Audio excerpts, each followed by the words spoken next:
The International Monetary Fund is wrapping up its annual spring summit here in Washington, D.C. For more on this meeting, we're joined by Saruhan Hatipoglu, CGTN's global economics analyst. Saruhan, great to have you back to our show. Good afternoon, Wangguan. How are you? What are your major takeaways of this year's spring meeting taking place here in Washington? Well, it was all optimistic. It was great to see people so optimistic about the global economy. They have so much confidence in it that they have forecasted about 4% growth this year.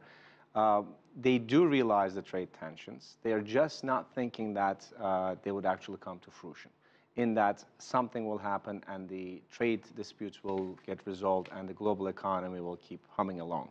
But there's a risk to that. And we're seeing also slowdowns in specific areas in the world. And I think when they come back in the fall, they may just revise that growth a little lower. Well, the U.S. Notably increased its commitment to the IMF, a measure that is, against the, speculation of many experts. That, to me, was the biggest news, because the economic growth projections and everything, yeah, we were happy. It was sunny. But that news was great because last year is the same administration that actually blocked this increase, about 13 billion more. And the question is, why did they do it?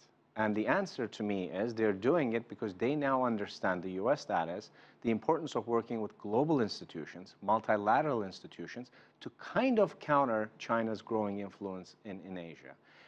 They also, interestingly, have given more of a leverage or authority to overseas private insurance corporation, which they wanted to close down last year. So they're becoming, the administration is becoming a little more aware, if you will, of the necessity to work with multilateral institutions. Let's stick to the point of global economy. Christine Lagarde, the chief of IMF, says the outlook for the global economy is bright, but there are darker clouds looming, namely the debt issue, the financial bubbles, and protectionism. Which of these three clouds, if you will, are the darkest in your opinion? Right. Fix your roof, she said, actually. Yes. Let's fix the roof when it's sunny out there. Debt issue is very important. I'll definitely come out and say that all around. It's not only governmental debt. We're talking about private, non-financial company debt, household debt, growing at levels that are kind of threatening right now.